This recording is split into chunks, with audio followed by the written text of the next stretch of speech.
Bandeko balandi na tombeli bino banso boye bolamu na émission na biso bolingaka mingi émission na bino Congo nanga Congo na yo Congo na biso nyonso Congo pe lisusu ya invité nanga le meli bino na poko lelo o ezali mwana mboka ya mesana ko benga mingi Congo oyanga nde na meli bino mwana mboka Eliezer Ntambwe akoma député national mbali bosto yambe na kati émission na biso Congo nanga na chaîne na biso ya BTV3 nde na mbi na poko loto ko beta di solo manyoso matali actualité aux na kati ya République démocratique du Congo mwana mboka ndeko Eliezer na tumili yo boye bolamu.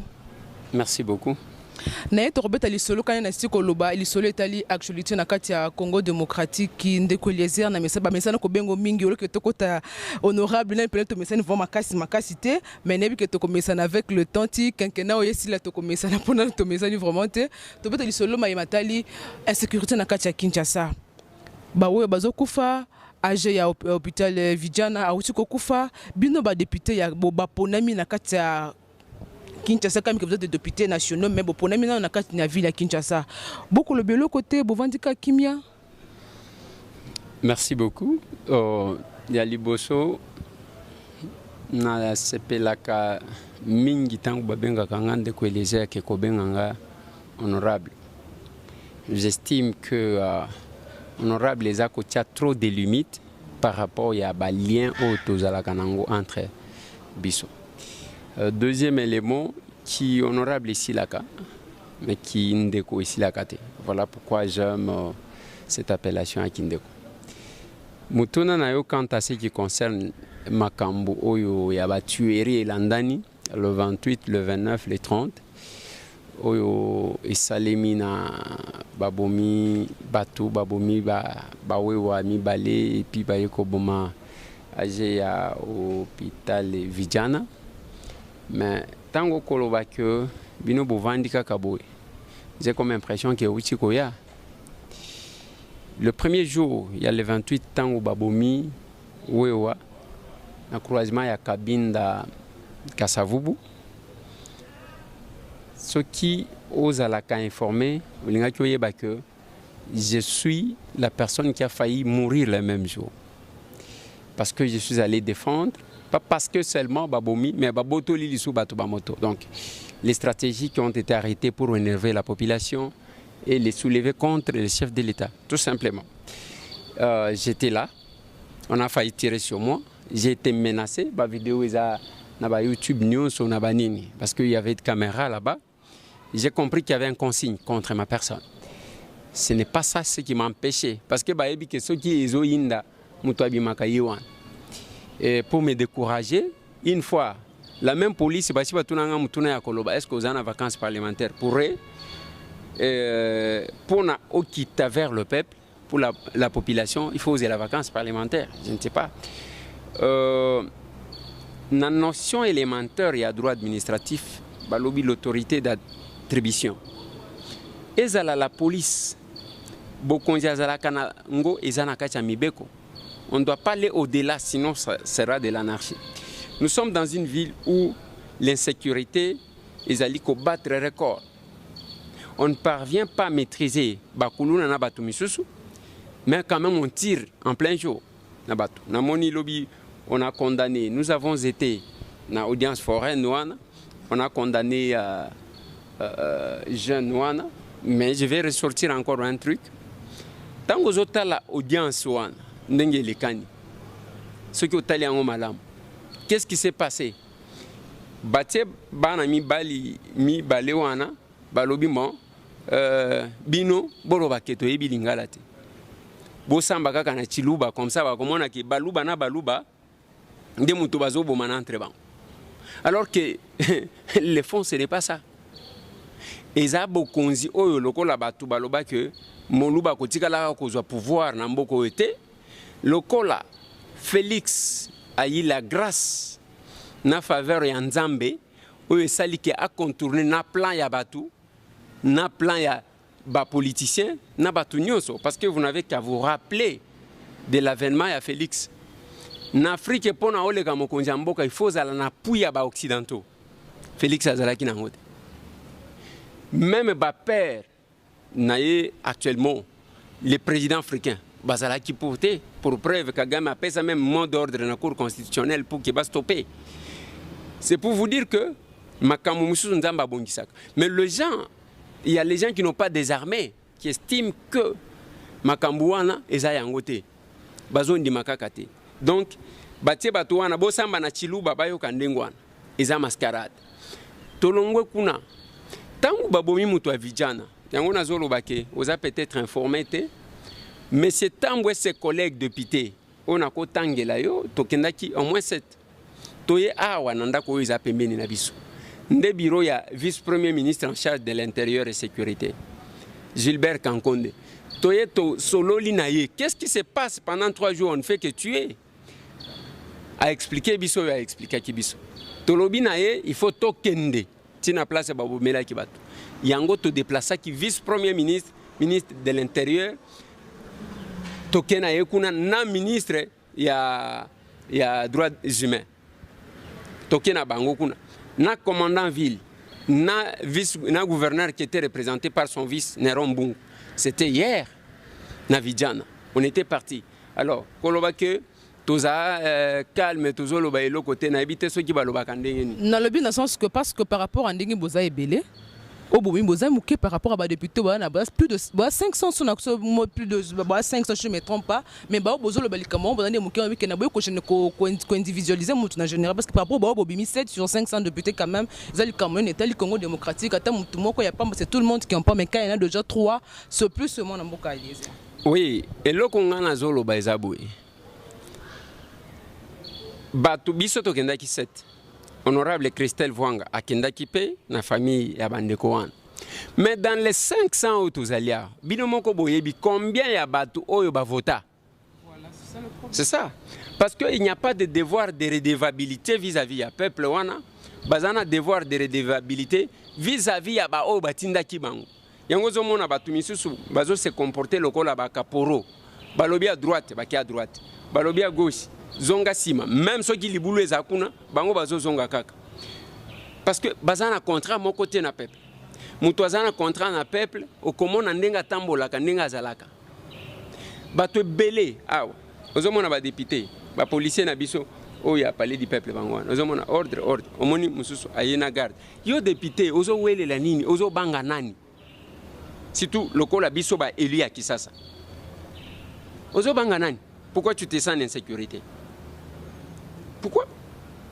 Combien de personnes? Oh, il faut que garde. Admettons, admettons qu'il y a une garde. On vient, on va les désarmer parce qu'il y avait 3 colonels sur place. Et il y a un consigne à menacer.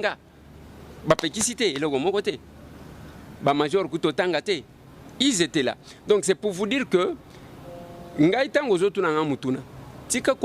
pourquoi je suis de l'opposition parlementaire? Parce que nous sommes d'accord na makambu misusu ya batu misusu basalaka. Ba voter oyo. Bino botie oyo. Siko oyo wana botie azana devoir de devabilité te na batu wana. Lelo pona nini Félix bazomona ye lokola les présidents les plus accessibles parce qu'il a des comptes à rendre à ce peuple là. Dès que babele là Félix Kobo sanate papa loba les peuples d'abord à Telemi. Soki okena oya mbala moko abimi. Nini wana bakopekisa ye na sécurité azakunate. Donc ozomona même façon na ye tango ozomona eza soki ko sala soki nte. J'ai dit toujours que il faut toye banini tozo sala pour ne pas regretter demain. Donc c'est ça ba député ndenge toya awa mutu na mutu ayebi nanzela yela. Voilà. Oya yela nanzela peuple azar redevable vis-à-vis de ce peuple là. Et jamais koyoka likambo pas peuple wana tikali ya kovanda. Mingi balali pongi na banda ko bazala kaka peut-être tant comme na ba 2021 2022 babandi ko kita na balabala pona ko kende koluka suka peuple wana bazo boma lelo polobi ba voter bango lelo to moni mona mboka ndeko lezer ba wo nyonso babuyi ko sala musala ba kiti na balabala ba tie mandala la ba musuku soku to sali ku tute soko zo sala ku ba télémission ba kiti kilian balobi ke bispe to sala te transport comme pas si nyonso ne comme pas si quelle mesure nyonso ko senga pote ba we wana la police peut-être na population pour nous en tant que député national par rapport à Yalikambouana. Au moins, ndenge ba greffer wana, ngas ko na yoki bien. Ndenge ba greffer wana. Bino bolobi bazaba milice, bazaba voyou. Ba greffer batika comme ça bino bo mataka na hélicoptère. Nini d'abord esala ke moto ekota. na circulation parce que Kinshasa makamba ba moto eza biloko tozali kotala na ba théâtre ya ba West africain. Boye bien. Awa na Congo tozaki na moto te. D'abord, la première démarche à l'entrée de l'AFDEL. AFDEL tango ba koti awa. Qu'est-ce qui s'est passé? Ba kafurmueto ba ya ba ibimi tuka bakati sinango. Ba kenangwe pa na bango. Totika lisa mituka. Kisangani balobi totia ta vélo. Mutu azaki na vélo na ye abandi ko faire louer vélo na ye nde vélo to leka ibimi. De l'autre côté, bato ba moto lokola ba bisika bato bazaki komata na ba moto et komi kokota lokola moyen de déplacement. Na crise ya mpiaka parce que mutu soki azana mpiaka komona mutu na jeep na ya bimi aza député mais azana carburant kuti bato na re soki ba ebiete amemi bango ba pese moi 1000 francs à côté na station à carburant. Donc c'est là d'abord que moto est. Deuxième élément d'existence ya moto pona ni moto na Kinshasa. Banzela ezama belelo Gentini Ngobila a lancé opération Kinbopeto. Natikali ba déplacer chef de l'État à Kekuna. Je vois la volonté politique du chef de l'État pour que le gouverneur fasse quand même quelque chose. Mais non, mais attendez. Kinbopeto na Kinshasa, okosala bopeto wapi? Na banzelo ya potopoto. Il fallait commencer par quelque part. Moi, je ne sais pas. J'ai proposé une solution. Chaque pays a une expérience na bango. Lokola bozo le lake bozana mbongo te. Tout ça l'État peut faire les travaux sans argent. Qu'est-ce qu'on peut faire? Ah ba tchaki ba peinture peut perdre na ba mituka. Peinture peut perdre ou ba tchaki na mituka. Ah voilà. Et ça l'État a imposé ba tunyo so basali. Kende bazo kanga ba tupona contrôle technique. Bazo sala ngwapi. Osombi mukanda ya contrôle technique. Est-ce que contrôle technique basomba ka mukanda ou bien ba bongisa ka mutuka et puis garage oyo et attesté que mutuka oyo est en bon état. Nous avons déploré des morts. Nanzela Louf. Manque de frein.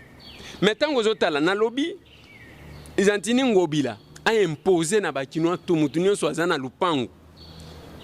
A pesi munene ya kanivo, mulayi nango, et puis mutunyo soit bétonné liboso anda kunaye na hauteur moko boye, tina katikati ya balabala, oya kuna bétonné bakutani na katikati.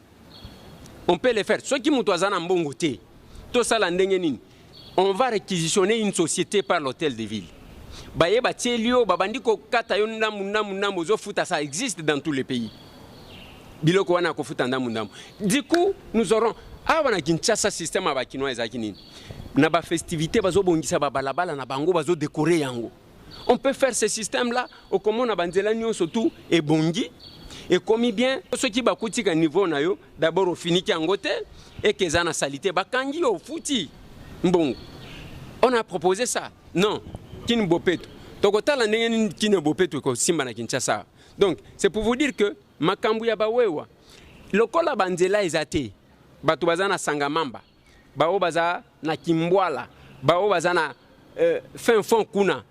Bakoko mandenge nini. Moton des osunga. De deux, on n'adapte pas les voies par rapport au nombre de gens. Nous sommes en 1920. La population na Kinshasa mobimba batu bazalaka 1600 personnes. To komi na 1970 na Kinshasa batu bakomi 1 million na 70.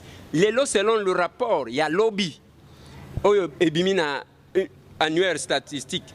Toza 12 646 000 habitants na Kinshasa. Bayesi banzela combien minen? Pour que Batoubat tambola sans trafic, sans embouteillage. C'est le principe parce que ceux qui ont une bandera na poto comme les États-Unis, pour que mitu keza la mouké. Parce que mutu na mutu, mon na famille boza 5, bino so boza na mitu. Au lieu bimake ko sala embouteillage. Basala nzela moko o ya rapide kota ka mutuka ememi batumi bali. À partir ya batumi bali komata. Wana bazana privilège wana misusu ok kuna boko tana embouteillage. Est-ce que nous adaptons banzela combien to tongi to proposer boye madame à partir ya Mongafula ezana nzela eketi na njili brasserie nzela wana toko tongango munene ya boulevard oyo c'est ça l'autoroute ezaka munene ndengwa to tongi kaka nzela wana na ba exit e bandi kuna ezobima exit moko ekoti na Unikini mususu ekomi na Lemba mususu ekomi na Matete, mususu ebimeli na Kimanteke, mususu na Njili, ainsi de suite. ba o bazo kende kuna aéroport tozalaka na nzela moko te makambo ekotisi bawewa yango wana embouteillage nzela mabe crise toza nango ya misatu nalobaki na batu boyi batu oyo leta apesi bango musala nini baboyi kosala la plupart ya batu wana bazosalela batu mpona versement oye obotolie moto oyebi ke osele ye na combien d'années ya souffrance pour tafuta moto wana mosusu bakokanga ye bamemie na makala nalobi leta lokola bolobi ke tolingi komona lisu moto te bapekisa bango na gombe mais batika pusu quand même na gombe c'est que mutu a moto aza plus sale que mutu a pusu to boyi te tolobi na bango boye to lancer opération omoni ndenge ngoyi mulunda salaka opération ya arme contre $100 comme ça total la paix moto contre boulot okomona baya tout wana bakotika bakoya kotika la bino ba moto ngo parce que ça risque comme ça bopesa bango misala ce n'est que ça c'est l'état qui est censé toyebi que ezana batu bazo se comporter mabe na kati na bango mais il faut que l'état puisse réglementer zaka batu wana te conflit na bango ya na batu 207 avant batu moto baya 207 ezako lobani esprit de mort est-ce que il y a eu cet acharnement là contre batu wana l'état doit réglementer ezana parmi les services générateurs d'argent namboka misusu c'est la police il y a biso police ekotisa combien nyonso zokende na ba poche ya individu comme conséquence kanda na bino boya bosi lisango na nzoto abatu c'est pas possible soto la disait to sala 1 heure d'émission mais ça na koloba ndeko les autres zokobaka na émission na biso tozonga siko makambo etali ezoloba mingi na kati ba social na kati ba na biso bakomi kolobela mingi yo en tant que député national tant ozomona est-ce que c'est possible que mwana mboka Joseph Kabila Kabanga zonga na 2023 en tant que candidat président de la République bozolo taminga akozonga na nzelani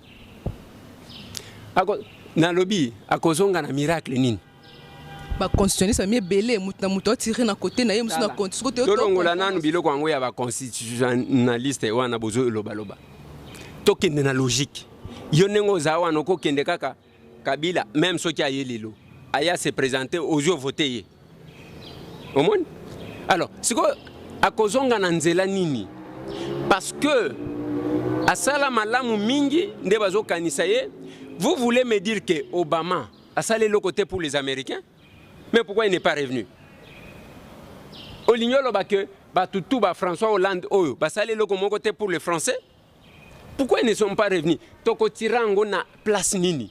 Et le Kongouan. Balobi a élu une fois pour un mandat renouvelable une seule fois. Yékoutou a sali 18 ans, 3 mandats. Ok? Mais 18 ans, on a ceux qui ont eu AFDEL. Qui combien de mandats.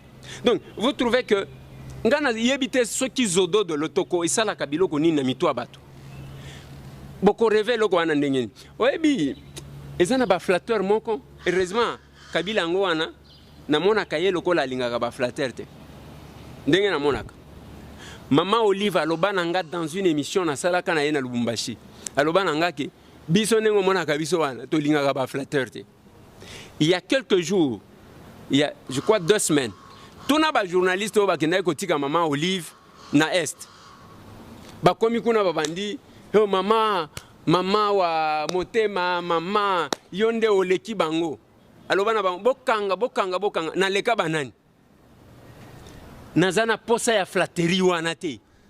Nazalaki première dame wana maloba ya maman Olive. Tous les journalistes tout oyo bakendaki na bango. Basala ki réunion. Alobi nazalaki première dame. Lelo nazali susu première dame te. To komi na première dame mususu kombo na ye mama Denise Nyakero Tshisekedi. Bona nina lobaki na bango teke mbo nazalaki première dame na kozonga première dame. Iti sadu flatterie. Babosana na bango tala. Bayebisa kibiso ke Kabila stratégie na ye alinya comme président ya Sénat. Comme ça, dès que basali Tshisekedi mabe, après yazungi. Batala boy, moi na mobile wana yekutute. Mais tu as montuné mon frère. C'est la cité, mais c'est un jeu démocratique. C'est un jeu démocratique. Yenda yaki ko voter ba toi. Ba o bazakuna ba vota kit. Batata nyozo batata mibima parce que Sénat ezaka ba to expérimenter. Bango moko ba voter tambwe mwamba. Nde ba moniki mutu yewana. Soki Kabila yaka mukolo wana balinga baloba ke c'est lui qui a fait. Parce qu'on les voit partout. On a évité degré bato misusu bazobanga ye nga nazo comprendre te yango moni tokoma kosala apologie ya barwandais ovandi okotalaka ndeko na yo aexcele oyo rwandais bozokomisa barwandais ebele boye mpo na nini barwandais tozwaka bango mpa barwandais nyonso boye tozozwa bakonzi ya barwandais kobanda na chef na bango ke bango nde mutu bazoboma biso awa ok mais est-ce que batangaka kombo mbanda mikolo nyonso kombo mbanda penza ovandi mutu moko abotola yo chéri na yo mikolo nyonso soki ovandi na batuka kombo na ye na munoko mais attendez soit toza mutu na bango ozosalela bango campagne donc pour na yo eza possible te Kazonga ye moko d'abord place azali ayebi ke eza possible te azonga ko bande ko baosala makele mingi koto yo bani ba campagne précoce selon bato se bazoloba 2023 mais bani ba campagne yango avant que chef de l'état ex-chef de l'état zozonga kala mingi te bani ba campagne wana précoce comme kutu ba gegar na ba réseaux sociaux koto ya komi koto kuna komi yo rassurer bon que vraiment ozonga ne karaté te wana campagne na bino bato ya FCC wana campagne na bino bato ya FCC ngaza mutu FCC tenga journaliste ndeko aussi bima à part qualité ya ki journaliste naibi ke oza journaliste oza mutu ya FCC OK campagne wana donc bazo beta bato bazo mona ke bazangi eloko akosala donc nde bazo betela masolo pour que bayoka bango soki ndenge nini bref tout ce qu'ils font comme bruit c'est une stratégie politique qui a déstabilisé un adversaire. Yango va déstabiliser qui bango Kabila zo yazo comme président Sénat. Et puis balobi rentrée politique à Joseph Kabila. Talabato. Bozo banga nini. Mais pourtant ils sont en coalition. Bozo banga te omoni Félix Ndengazo bangi sabatu. Tout ça c'est parce que bazo la laté. Pona nini place yo échouaki omoni ke moninga linga réussir. Tala makambo ya gratuité enseignement. C'est constitutionnel. Félix a manifesté qu'à volonté politique et qu'il pouvait reprendre. Mais il y a une coalition là, et puis le coup là. Ko bunisa ka gratuité ngo ke simba za ka bato coalition bato FCC mto mo bunisa li suppose simba te. Te. Eza ebele na yo mto la muka. Parce que yo osaki na FCC tango muzito akina la muka hollandie. Alors, qu'est-ce que la relation la muzito menaza la muka tende ko lezer. Ok. Oibi na Swahili balobaka kaji takuisha. Musale kosila yo. Parce que tango bakolanda yo kuna okende kuna babengani yo. Et puis na lobi vérité que nous avons tola mukate menasala na chaîne ya Adolphe Muzito. Nathalie Caméra. Est-ce que kolekisa makambo na zolo? Na kolekisa yango pe na zolo ba pe très bien. OK. Obosa ni ndenge chaîne na bino ngo ba gera kango. Oyebi ndenge ba gera kango. Donc yango wana bozangi na minda plateau ekufi makambo nyonso naza kuna te tozonga kasi na ebite soki eza ndenge tozonga na makambo oyo tozoloba. J'ai dit ceci, ça fait partie de la stratégie politique makelele tout wana ozomona parce que la gratuité de l'enseignement ce n'est pas pour Félix, c'est la constitution. Il a manifesté qu'à volonté politique ya kesalema eloko oyo bazotonga awa ezolalisa bato te sale oyo donc ezolalisa bato te bamwa action kaka ya mike wana mais le malheur de Félix ezanini bacollaborateur a malamu aza na bango te tala lelo balaka biso ke baso de mouton oyo ya pompage ekosila na septembre lelo tokomi le 40e tokomi le 1er novembre ata mutu azotuna ke esila te ndenge nini et puis misusu baloba na biso décembre baso mesana na bango bazo mona ke il faut Félix yemoko soki alobi abandi ko kitakenda ko talaka jusqu'à on demande au chef de l'état de curer même les caniveaux. Mais tout ça c'est quoi? C'est parce que bande konaye Félix azo mérité un soutien ya batu nyonso. Parce que to ko regretter biso batu to bunda na lobi boy. Biso batu to bunda na mboka oyo. Biso batu to zala na ba front tout. Omoni même ndenge ozomona ba wewa bazotomboka wana. Yanga mutu ke leki katikati ya ba wewa. Batu musu bazokima. Ozokima pona nini? Parce que bayebi ke wana aza combattant. Aza combattant yebi nini? Biso batu to bunda na mboka oyo. To kozala na passe un jour. Ya tomona soki sikoyo Kabila ya Kabila mutu boy akozonga ka lisusu te comme chef de l'état. Mais akocha mutu na ye a profiter na ba division ya biso moko mbala moko mutu na ye wana leki. Ça sera la continuité. Il y a système wana. Alors qu'est-ce que nous pouvons faire? Nous sommes dans l'obligation, au nom de notre patrie, de soutenir d'abord Wana Leki. En 2023, toi améliorer tout ça la licence de sorte à ce que token de malam. Il fallait que tout ça les locaux que quand il y a changement, même ceux qui Félix a accueilli, donc je pense que c'est ce qu'il fallait faire, mais le cola, les lots, tous ça la tale qui se ressemble s'assemble. Tant que Zomona, FCC va attaquer Félix, Balinga a échoué. Yopé aux attaquer Félix, Olingi a échoué. Et ça, Kolobanine, Yona Mutuana vos ensemble. Potika Roko Sabato.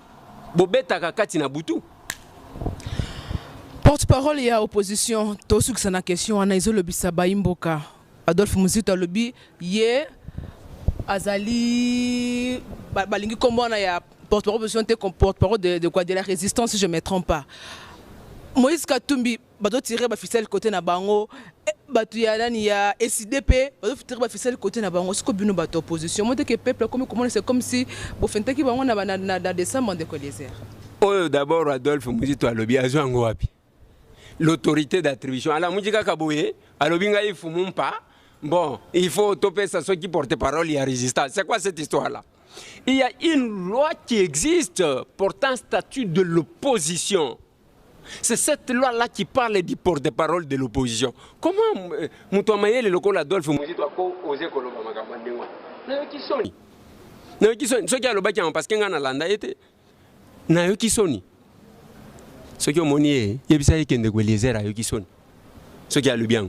Azo Bimisangwa, Aza député le Kolangati. C'est mon collègue. Ayato Siéja Wale Kisalwa, Nayo qui a porte-parole de la résistance.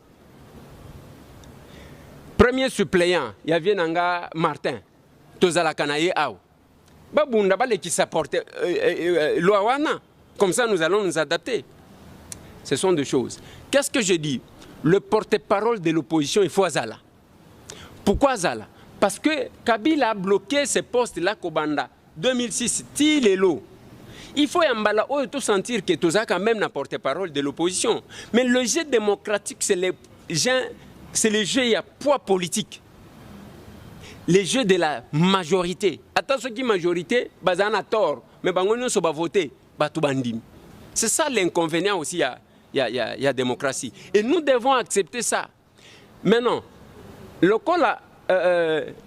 la loi portant statut de l'opposition, ils ont déterminé que Mouto Azana batu ebele, ba député ebele, awa.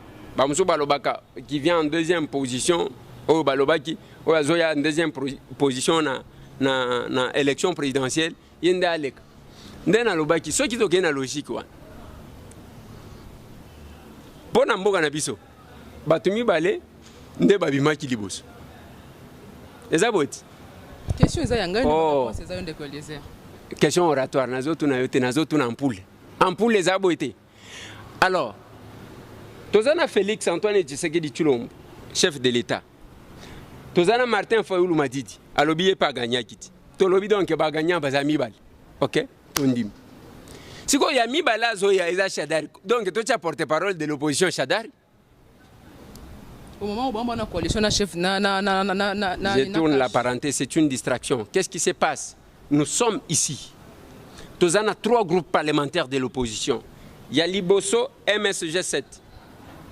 Bazana 39 députés. Yami Balé AMK et alliés. Bazana 30 députés. Yami Sato MSC Aden. Bazana 29 députés. OK? Ce qui aussi, nous surtout à nos 98 députés nationaux de l'opposition. 69 ils allaient ensemble pour les changements. Il y a Moïse Katumbi. Contre 29, il y a MLC Aden. Ce que ce Longoli MLC Aden, au Longoli Adolphe Muzito Linga fondé ya Yelo Ananda. Aujourd'hui, il y a Martin Fayoulou Alobi a concerné parce que c'est dit chef de l'État. Ce que Longoli Batouan MLC Kotika a moins de 20 députés. C'est quoi? Le choix est clair, non? Nous avons déjà profil na yo lingo pesa. Le problème est que ça profil té, problème est la loi mibeko. Pourquoi toujours souffrir? Donc, au comment même, oui, bimakambo, maman, oh, comment est le président de Nabisango? Comment est le hein? Ah, n'engo tani. Alors, maman a to voté biso awa avant-hier na plénière. To voté tant que to voté par rapport à sujet, il y a report, il y a mise en place, il y a bureau, il y a commission permanente. Bao bazalaki pour que to reporté, bazaki belé. Si vous bao bazaki contre, bazaki mouké, abeti marteau. C'est visible. To voté kaka lelo. Donc à imposer biso volonté naie. Le kola bango bazana majorité. Tous on dit makaka tous souffrir.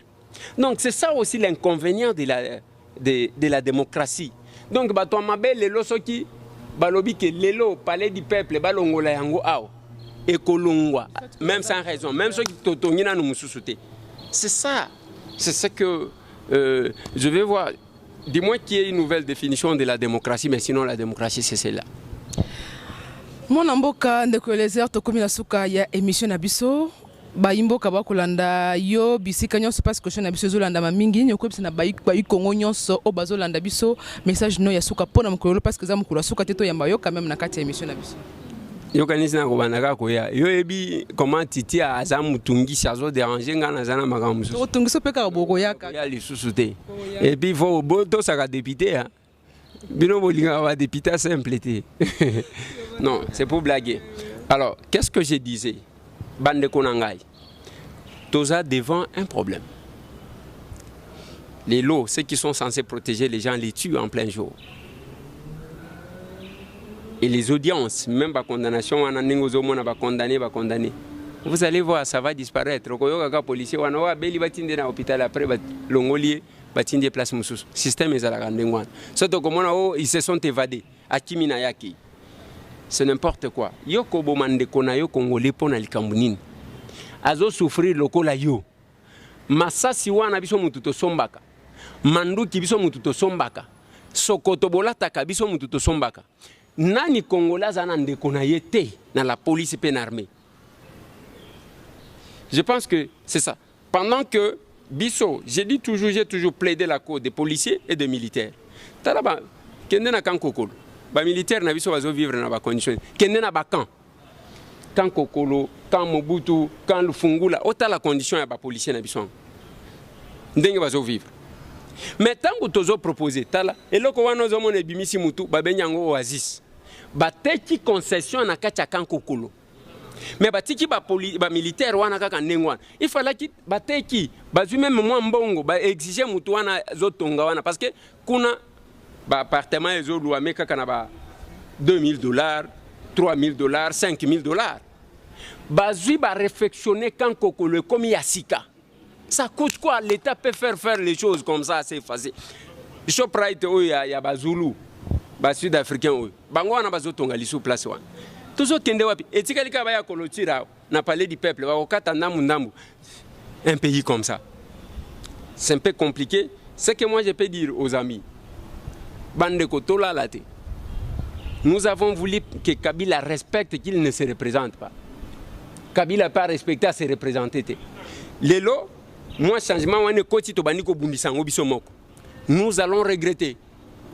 Et nos ancêtres, les esprits, ne nous pardonneront pas. C'est trop fort ça. Merci tokomi na suka ya émission na biso na pesi matondo mingi na banyo so basali pote émission eye comme na banda kuna bino réalisateur nanga Chichilambo cameraman nanga Mardoché pe ozo ko sala pote émission oyo e comme la bino na ba matériel nyo sonde mo na mboka Pierre Elvis na mboka ya France to milier pourquoi ele mo pena libota nyemo bimba to kutani bongo mikolo mizeli ko ya na invité mususu po na matali République démocratique du Congo. Au revoir.